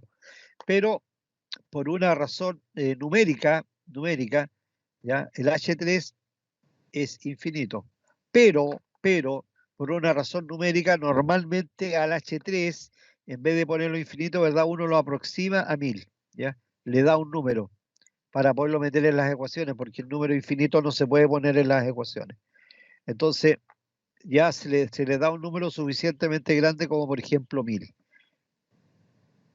Y empezamos a calcular, pues empezamos a hacer el cálculo, ¿verdad? Donde B1 es un medio del Q, del H1, del RO, ¿verdad? Todos estos términos que están aquí. Ahí están los números reemplazados. Ojo de que aquí yo lo puse en rojo. ¿Ya? Este en rojo que este es el H1 al cuadrado. ¿No? Este es el H1 al cuadrado. Vean el caso bien digo, en el caso del B2 cuadrado, en el B2 cuadrado están los mismos términos de la ecuación, están los mismos términos, solo que lo único que cambia es el H. Y aquí, ¿verdad? Este es entonces el H2 al cuadrado. Aquí está el H1 cuadrado. Y evidentemente que en el B3, ya nuevamente vuelve a haber un cambio, ¿verdad? Y solo cambia esto. O sea que en la ecuación del B3 cuadrado, lo único que cambia es el H. ¿Eh? El H está aquí también reflejado, porque está metido en la ecuación. Entonces la diferencia entre esta ecuación de B1, de B2 y de B3 es solo el cambio del H. H1, el H2, el H3 y subir a un cuarto estrato H4. ¿Ya? Y aquí están los resultados. Este es el valor del B1 cuadrado, numéricamente, este es el valor del B2 al cuadrado, y este es el resultado numérico del del B3 al cuadrado. Finalmente, ya Ahí tengo los valores ya del B1, del B2, del B3 cuadrado. Y tengo ahora que hacer el cálculo de los F sub i. La ecuación hablaba de que el FI era 1 menos BI cuadrado partido por RO cuadrado. Bueno, el BI evidentemente que va a ser un B1, va a ser un B2, va a ser un B3. Van a haber tantos B, por si acaso, como número de estratos hay en el terreno. Si hay 3 estratos, ¿verdad? Va a haber un B1, va a haber un B2, va a haber un B3.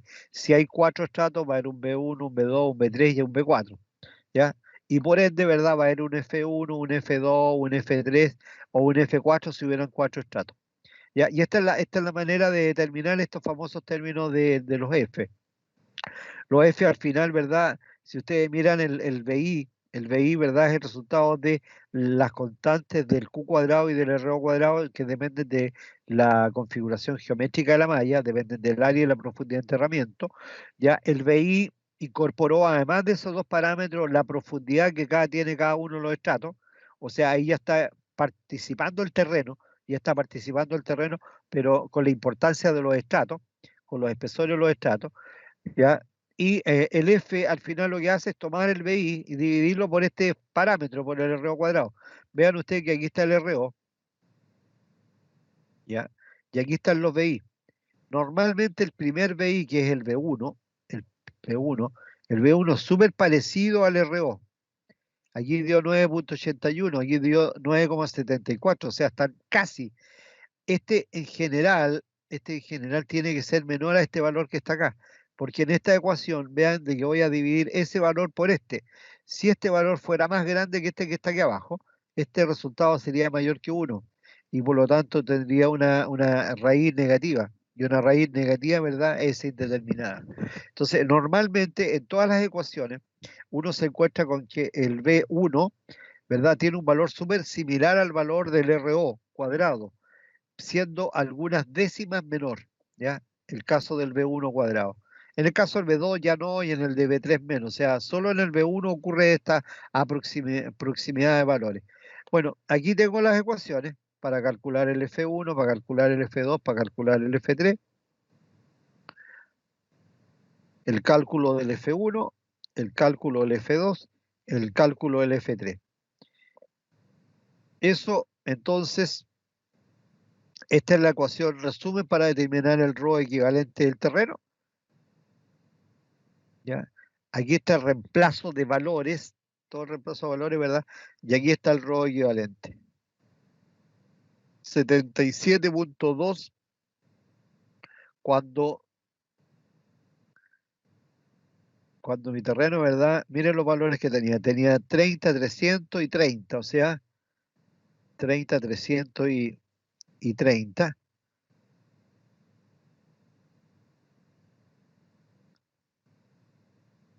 O sea, este es un terreno que tiene, ¿verdad? 30, 300 y 30. Y el valor equivalente del ρ equivalente es 77.2. O sea, se cumple la condición que es mayor al menor de los valores y menor al mayor de los valores. O sea, está entre, ¿verdad? Este valor está entre 30 y 300. ¿Ya?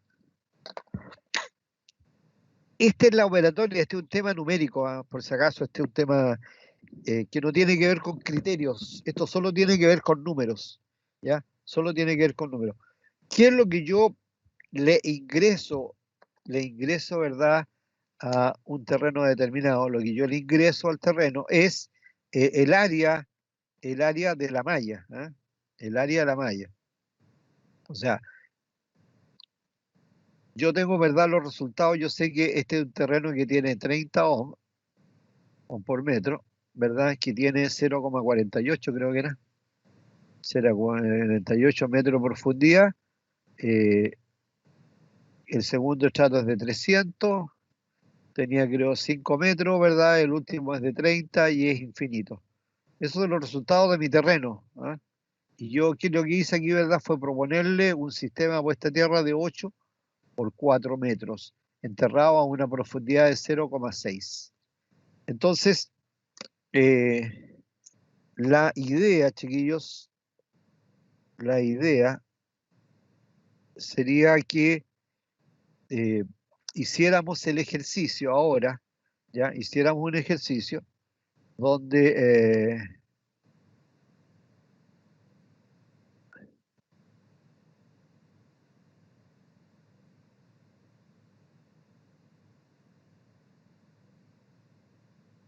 ya, hagamos un ejercicio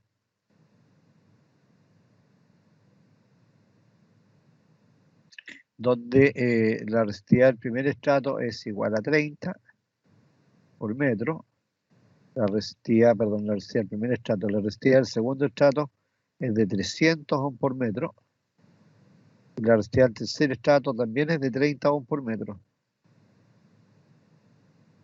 El espesor del estrato 1, el espesor del estrato 2, el espesor del estrato 3, para que nos asimilemos al ejercicio. El espesor entonces es de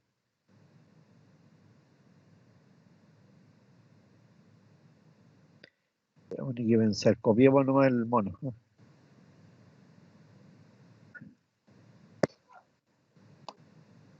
Ya, entonces tenemos que es 0,18, este es 0,18, este es 4,5 y este es infinito, metros y metros. Entonces ahora sí, ya yo construyo una malla de, imagínense, de 4 por 3 y las voy a colocar a una profundidad de 0,8 metros, o sea, entonces una malla de 4 por 3 metros cuadrados, ¿verdad? Y a una profundidad de enterramiento de 0,8 metros, calcular el Rho sub E siguiendo todo lo que hemos indicado. ¿Ah? Entonces yo los invitaría, chiquillos, que ya que tienen las ecuaciones, tienen el ejemplo del desarrollo, ¿verdad? Comiencen a trabajar con eso, por favor. Y yo les voy a subir una guía, ¿ya? Con varios cálculos sobre este tema. ¿Ya? Les voy a subir una guía para poder ejercitar esta parte de la materia. ¿Por qué Profe, razón? Dime, te escucho. disculpe, una preguntita. ¿Uno cómo determina el tamaño de la malla? No sé por qué salió con el 4x3 y antes con un 4x8. O sea, ¿quién dice cuánto mide la malla? No, eso es mentira. ¿Ya? El área de la puesta a tierra o el área de la malla depende de uno, ¿verdad? Del terreno disponible. O sea, yo no puedo hacer, imagínate, una malla de, no sé, de 100 metros cuadrados si dispongo de 40 metros cuadrados de terreno. ¿Ya? O sea, primera limitante, ¿cuánto terreno dispongo? Normalmente Profe, cuando, dime, entonces, entonces la malla entre más grande mejor, por así decirlo. claro, pero entre más grande mejor, pero más cara, hombre. Ah, sí, pero, o sea, Ya, mejor ya. que sobre que no falte. Es que lo que pasa es que, mira, a ver, eh, eh, chuta, una malla te puede costar hoy en día, no sé, por 5 millones de pesos, ya 6 millones. O sea, eh, piensa que el metro de conductor, si uno le va a poner conductor 2 rayas 0, 2 rayas 0, ¿ah? Tenemos que el metro lineal de conductor es aproximadamente igual a 1 kilo de cobre, po. 1 kilo de cobre, porque estas se compran por kilo. Ya, y el kilo de cobre debe estar más o menos como a unos 4.000 pesos el metro, el kilo, aproximadamente. Entonces ya primero tenía un costo, ¿verdad?, de cuánto cobre le voy a poner a la malla de tierra, primero, ¿verdad? Después tenéis que pensar que la malla hay que soldarla, hay que ponerle soldadura, ¿ya? Las soldaduras son las Catwell, ¿ya? Y el molde de una Catwell, el molde para una Catwell cuesta Chuta, a ver, valores actuales, yo creo que deben andar por ahí por los 60.000 pesos el molde Catwell, que tiene un valor actualizado, chicos. Por ahí, ¿ese molde cuánto dura? 180, por ahí. ¿Cuánto? Yo no tengo ni idea, sí. Ya, pero bueno, 60, costaban como, 80 más o menos. Uno más o ya, menos charchito. ya, ok, y ocurre de que cuando uno, ¿verdad?, tiene el conductor, ¿verdad?, por ejemplo, ahí va a poner un conductor así, tú tienes que soldarlo aquí, ahí, y ahí tienes que hacer, ¿verdad?, al final 5 puntos de soldadura para hacer una malla como esa, más el chicote que sale de la malla, o sea, tienes como 6 puntos de soldadura, y cada punto de soldadura utiliza una carga, ¿ah? Utiliza una carga para hacer la soldadura, y esas cargas, chuta, en valores actuales debe estar del orden de, no sé, entre unas 10 y 15 lucas la carga. Entonces, de verdad, más de eso, ¿verdad? Hay que ponerle la mano de obra, hay que poner la excavación, hay que poner el aditivo. O sea, fácilmente una mallita se les comienza, ya, por muy pequeña que sea, ¿verdad? Empieza yo diría, de las 600 luquitas para arriba, por lo menos. Esa ayuda malla, ¿verdad? Que cuesta 10, 20, 30 millones de pesos. Entonces, eh, uno no puede disponer de todo el terreno. O sea, no olviden que nosotros tenemos que siempre buscar una solución que sea técnicamente, ¿verdad?, óptima y económicamente óptimo. O sea, uno tiene que, ¿verdad?, buscar un equilibrio. Claro, el ideal es hacer una malla grande porque siempre va a tener una mejor posibilidad de resultar buena. Pero por otro lado está el tema económico. ¿Ya? Y en el tema económico, cuando uno en obra dice, oye, mira, esta malla cuesta 1,5 millones, el mandante se va de espalda al tiro. ¿Ya? Se va de espalda al tiro. Entonces, hay que buscar la solución técnica y económica más óptima. ¿Ya? Y no siempre lo técnico, ¿verdad?, va de la mano del tema económico. Ya, chiquillos, les voy a dejar, ya, porque ya nos está pillando la hora, les voy a O dejar, sea, profe, o sea que es rentable entonces lo que es malla, ¿eh? ¿O no? pero es rentable hacerla, fíjate, ya, construirla. Pero no olviden, mira, a ver, muchas veces, a ver, yo no hago malla, o sea, yo no construyo malla, si no, no estaría haciendo, ya, no, el hacer mallas a tierra, primero tienes que tener un equipo de trabajo. No hay mallas a tierra todos los días, o sea, no todos los días te están pidiendo que hagas una malla. Y por otro lado, ¿ya? Y por otro lado, eh, la van a licitar, o sea, van a pedir 2 o 3 presupuestos. De hecho, me comentaban que en algún minuto, en algún lugar, ¿verdad? Alguien llegó con un valor de un sistema puesta a tierra que, que no salvaba ni los materiales, o sea, si el costo de la tierra eran 20 millones, ¿verdad? El viejo cobró 20 millones, o sea, llegó al ras, o sea, con el conductor, con la soldadura, la mano de obra, etcétera, etcétera. Y resulta que, por otro lado, cuando tú te comprometes con la construcción de una puesta a tierra, tú te estás comprometiendo con un valor de puesta a tierra. Ejemplo, o sea, la puesta a tierra tiene que ser de 2 ohms. Tú construiste la malla de tierra y no lograste los 2 ohms, tienes que sacar de tu bolsillo, ¿verdad?, para poder ampliar la malla de tierra y lograr los 2 ohms. Entonces, ojo con ese tema, ¿ya? Pero evidentemente que la construcción requiere mucho mayor capital que el estudio y el diseño, ¿ya? Y de hecho, bueno, hay gente que se dedica a ese tema, que vende soldadura, ¿ya? Vende muchos temas asociados con. En muchas constructoras subcontratan el tema de la malla de tierra, lo subcontratan, no lo hacen ellos, ¿eh? Sino que subcontratan que alguien les construya la malla de tierra. Muchas veces las constructoras, ellos hacen la excavación, ¿ya? Y el eléctrico lo que hace es colocar los conductores, soldar, fusionar. Por otro lado, la fusión también tiene que ser certificado, porque igual va a estar la inspección técnica supervisando el tema de las fusiones. Y como dicen ustedes, ¿verdad? Hay moldes y moldes. No todos los moldes son óptimos para el tema. Muchachos, les dejo la tarea, la revisamos en la próxima clase, porque ya en la próxima clase vamos a entrar a revisar las configuraciones de puesta a tierra. O sea, vamos a hablar de las mallas, de los conductores horizontales. Ya vamos a llegar, ¿verdad?, a determinar resistencias de puesta a tierra, que es como el primer gran objetivo y el primer granito de la asignatura. ¿Ya? Dudas, consultas. Ajá. Este Profe, una ejercicio pregunta. que tenemos que hacer lo hacemos con los mismos valores de ROI de E1, E2 y E3. Sí, correcto. Sí, Ya. el estudio de terreno, mire, ojo, chicos, el estudio de terreno es universal. Ese estudio de terreno es como el sello del terreno. Y por lo tanto, yo puedo construir una malla de 2x2 o una de 10x10 o una de 100% y el estudio de terreno es el mismo, primero.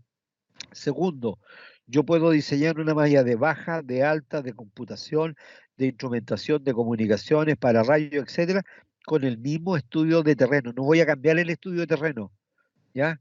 Lo que va a cambiar es la finalidad del sistema puesta de tierra que yo voy a construir.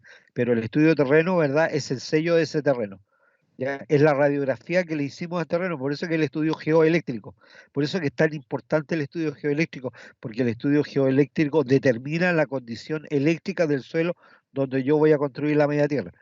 Si el terreno es de baja resistividad, mi malla tierra va a ser más pequeña para lograr el objetivo de la resistencia de puesta de tierra.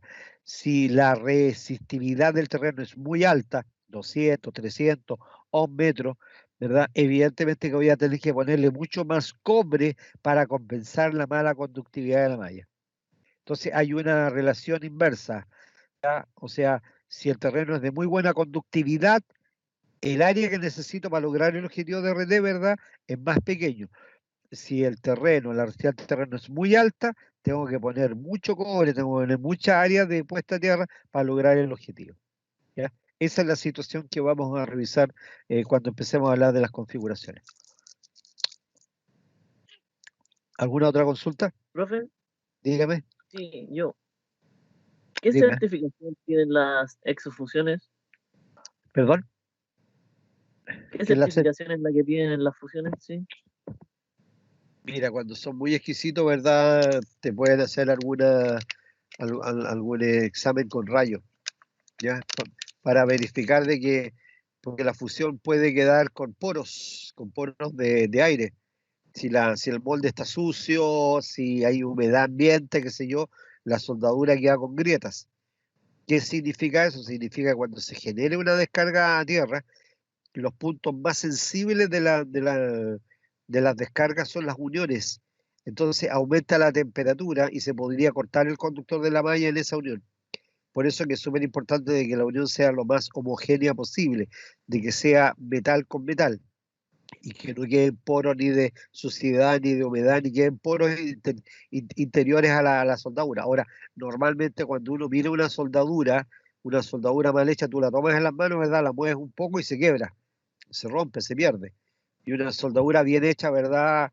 La única manera de poderla retirar es metiéndole una galleta. O sea, hay por ahí algunos ejemplos, ¿verdad? Que le meten una galleta a la soldadura, ¿verdad? La cortan por la mitad y tú miras que es es un todo, no se distingue eh, el conductor 1 con el conductor fusionado, sino que todos son una pura masa fundida, ¿ya?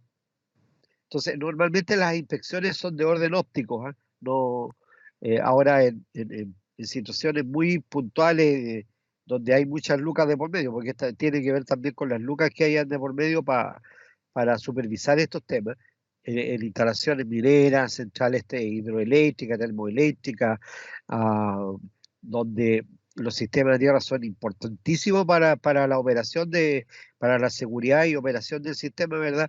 Ahí evidentemente que se van a disponer de más recursos y se podría, ¿verdad? Inclusive someter así como las soldaduras, la soldadura al arco cuando soldan piping, ¿verdad? También le hacen exámenes de rayos, te la podrían someter a un examen de rayos. Pero evidentemente que son para situaciones muy puntuales, ¿eh? Para instalaciones que son muy específicas, muy puntuales.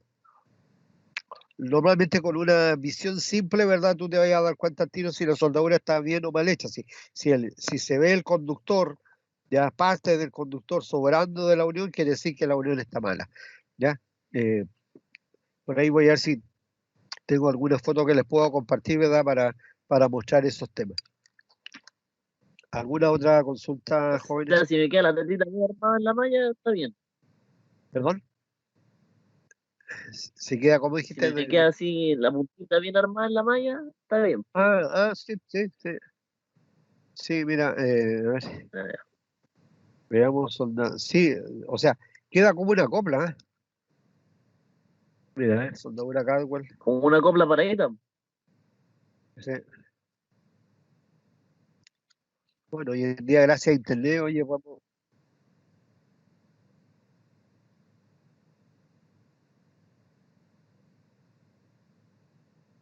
Por ejemplo, ahí miren, ya, el hombre va a soldar la barra con el conductor. Ese es el famoso molde. Hay un molde para cada tipo de unión, ¿eh?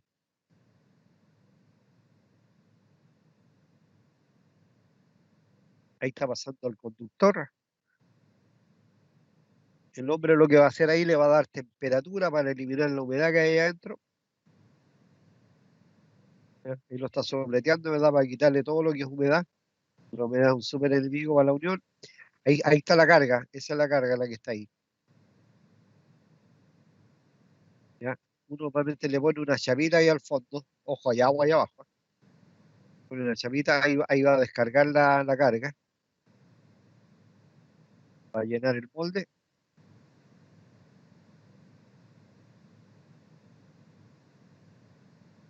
Y normalmente en el fondo de la cápsula de la carga viene el detonante, ¿ya? Que es lo que el hombre le está colocando en este minuto, que es como una pólvora, la esparce por encima, ¿verdad? Le genera un caminito. Se fijan que él está colocando el caminito pólvora ahí, ¿ya? Y en ese lugar el hombre le va a poner el chispero. Ahí se disparó el molde, se disparó, digamos, la carga. Eso dura segundos, ¿ah? Es súper rápido. ¿Ya? Miren la unión. Bien, ¿se fijan cómo quedó? Miren, ¿ya? Ahí hay una unión Caldwell, así que queda. Ya, muchachos. Nos